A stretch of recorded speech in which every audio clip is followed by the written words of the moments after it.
If you thought that you had it tough growing up, at least you still had a roof over your head, electricity, running water, and basic human interaction. These kids had none of that. Somehow, though, miraculously, they managed to survive in the wild with nothing more than stray animals as companions to guide them. Folks, welcome to the real-life Jungle Book. Toddler saved by wild cats. If you saw 8 wild cats surrounding a defenseless 1-year-old kid, you'd assume that he was in serious trouble and that everything was about to hit the fan, right? Well, this actually happened back in 2008 in Argentina to an innocent little boy. But the story isn't quite what you'd expect. When the cops were called to deal with the situation, they slowly and calmly approached the boy. What happened next, though, shocked everyone. When the police got too close, the feral cats became unusually aggressive, hissing, snarling, and showing that they weren't to be messed with. It wasn't out of fear of these new strange people, though. It was purely to protect the boy. But why? What's the dealio? Well, as it turns out, the cats had stumbled across the little dude after he'd gone missing from his homeless father. Considering that it was in the middle of winter, without blankets or heaters, the cats slept on top of the boy to keep him warm. They also brought him scraps of food and licked him clean as if he were one of their own younglings. Miraculously, this managed to keep him alive in the harsh conditions, and even though it was only for a few days, that's still darn impressive. Marina Chapman, taken in by monkeys. These days, Marina Chapman lives a relatively normal life, sipping tea and eating scones over in Bradford, England. But that wasn't always the case. She actually grew up in Colombia, and we don't mean grew up in the watching cartoons and buying Happy Meal sense. Far from it. As a young child of about 5, Marina was kidnapped from her Colombian village and taken into the jungle, completely abandoned and left to fend for herself. You can't imagine what that would be like as an adult, let alone as a young, helpless child. Fast forward 5 years, and she was finally found by a group of hunters. By that point, however, she'd forgotten how to communicate with humans and was all but guaranteed to be an outcast wherever she soon found herself. So what happened during those 5 Tarzan-like years in the jungle? Well, as she recounted in her autobiography, she joined a colony of, ready for it, capuchin monkeys. These aren't your average monkeys, though. They're highly social, extremely clever, and have learned how to use tools. So they know their way around the jungle. Marina followed their movements, mimicked their hunting techniques, and discovered how to catch prey with her bare hands, and most importantly, the monkeys took her in as one of their own.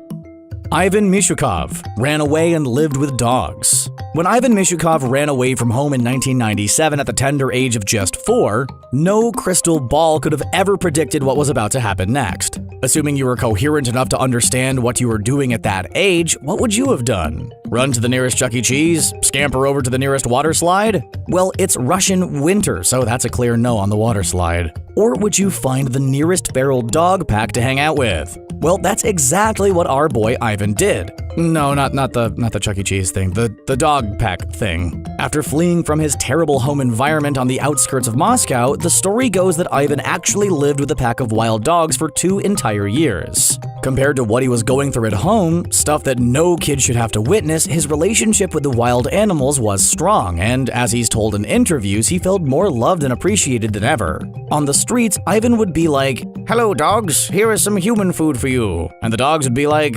yes, thank you, human. We protect you now as one of our own." And that's exactly what happened, with those exact voices. They created a bond of trust, and eventually the dogs treated Ivan almost as if he was the leader of the pack. Across the 2 years, he was caught and arrested 3 times by Moscow police, but managed to escape, with help from, yep, you guessed it, the dogs. Fast forward a few years and he managed to relearn Russian, went to military school, served in the Russian army, and has even had a book published about his story called Dog Boy.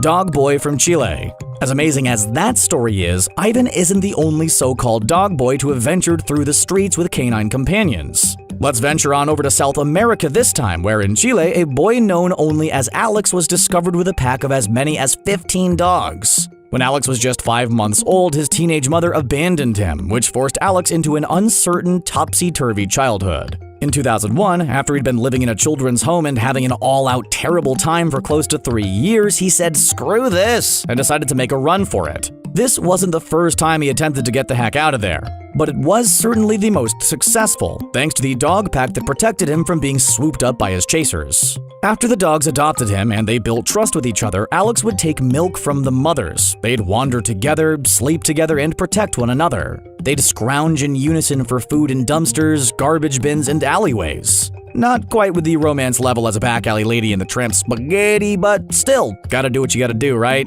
Eventually, when the local police found him, Alex bolted. He jumped into the water below and tried to get away from his captors, but when they finally caught up with him, any guesses what Alex did to fend them off? Yell? Scream? Bark like a feral dog? Yeah, it's as strange as it is sad, but ultimately, it's true. Pretty crazy stuff, hey?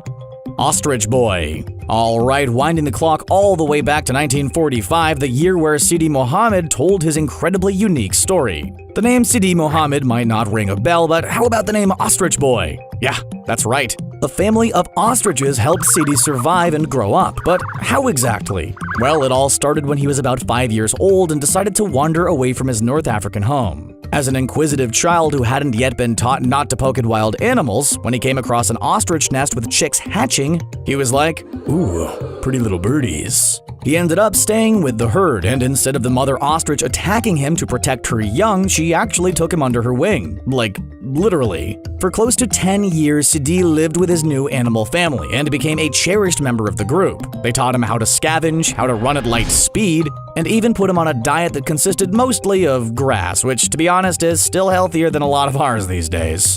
Skip ahead a couple of decades, and believe it or not, Sidi re-entered mainstream society, eventually married and even had kids.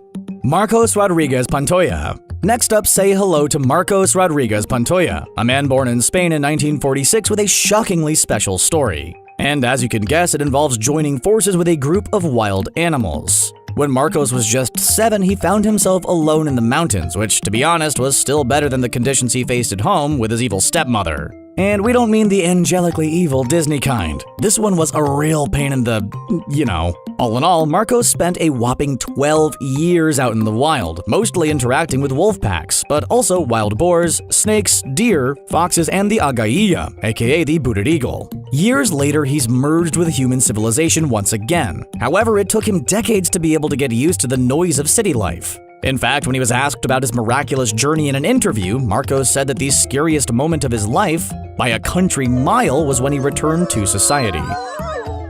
Ing Chaidi. 38 years living in the jungle. Do you think you could spend a few days in the jungle? How about a week? Okay, a year?